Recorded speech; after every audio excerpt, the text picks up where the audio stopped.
Okay guys, may nag-comment here, underrated kasi mahal. Mas mura pa nga yung Cetaphil Foaming Cleanser if you compare it to price or ml. Ba't nang away?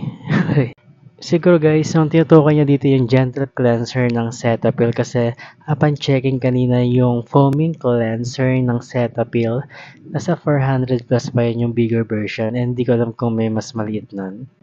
Tsaka guys, yung Soul Apothecary nga pala is marami siyang variant. May salicylic cleanser, brightening cleanser, and of course, yung oat extract cleanser nila. Tsaka guys, yung Cetaphil nga pala is international brand yun. Of course, medyo pricey siya and yung Soul Apothecary naman guys is local brand. So, syempre, so support natin ang local. Di magaganon. Charot.